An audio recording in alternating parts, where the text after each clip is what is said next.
Hey, this is Vintage Trouble, and you're watching Uber Rock at the 2011 Sonisphere Fest. 2011! Yeah. The Sisters of Mercy. I've got Chris and Ben with me. How are you guys doing? Hello. Very good, thank you. You guys were on site last night, weren't you? Yeah, we're not very good at all, he's lying. No? Were you gossing it up? We're very poor. We're very ill. Ready? Well, I am. Ben's not so bad. But, awesome. So this is your first UK festival in 20 years. Both of you are from other extremely amazing bands. How do you feel about playing in front of your home crowd and technically your own crowd? A bit is, yeah, I it. Yeah, it's a bit different because we don't often play in the UK with this band, so it's quite cool to actually get a chance to do it. Sure. And it's been said that you haven't played a UK festival in 20 years because you haven't found something that's really suited you. What suits you so much about Sonisphere? I don't. It's not that. It's just that no one was offering enough money at the time. So yeah, my rider is fairly extensive. Your hair products, all the crimping equipment. And they just couldn't get the money together to sort it out. So sorry, guys. Good. So Sonisphere's got it together. Thank God for them. They understand the importance. We have been offered a couple of things, but it's never been like the right timing or.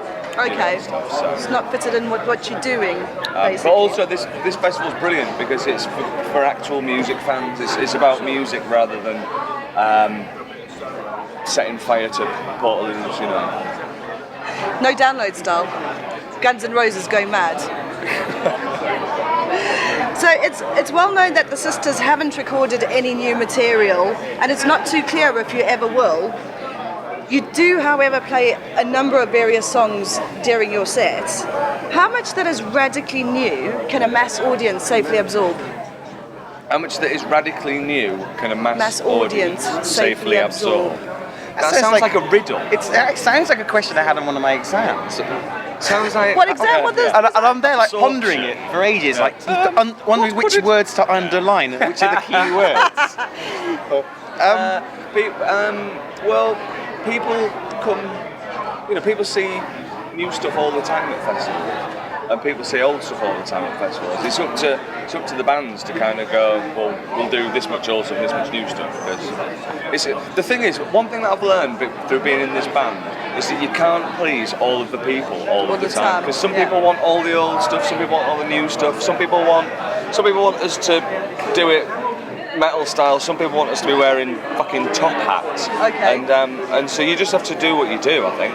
Okay. Really. What do you think the average person's intake of new stuff is, out of interest? How do you, when you go and see a band, how long can you watch a new band before you go, I get it, and you could go off, wander off?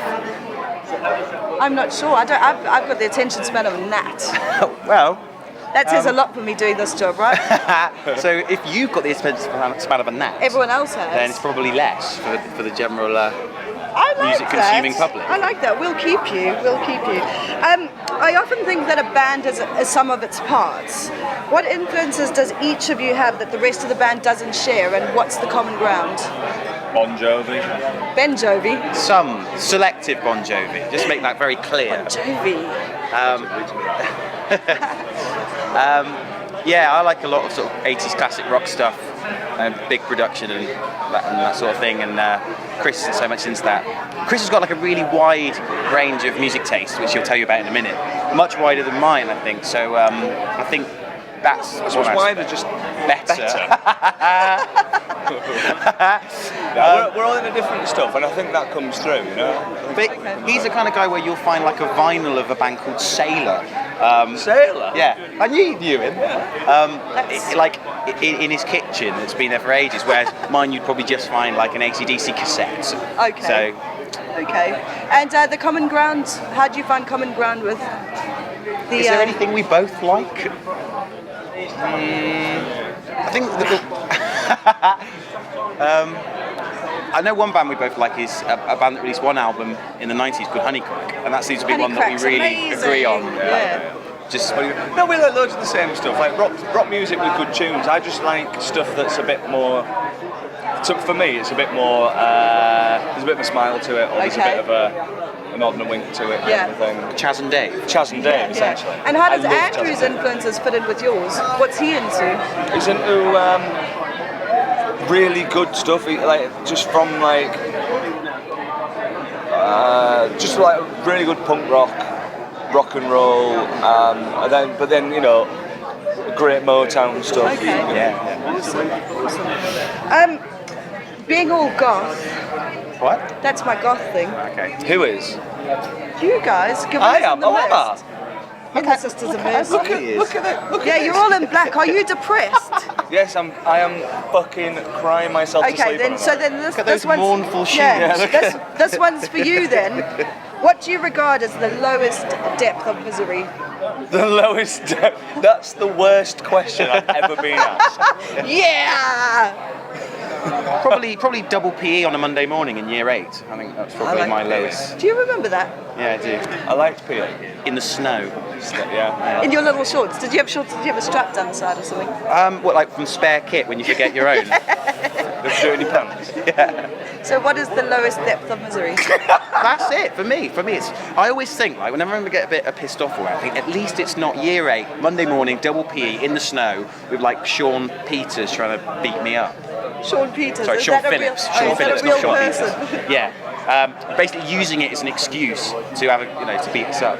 Because so that for me is the lowest. Have you got one? No. No.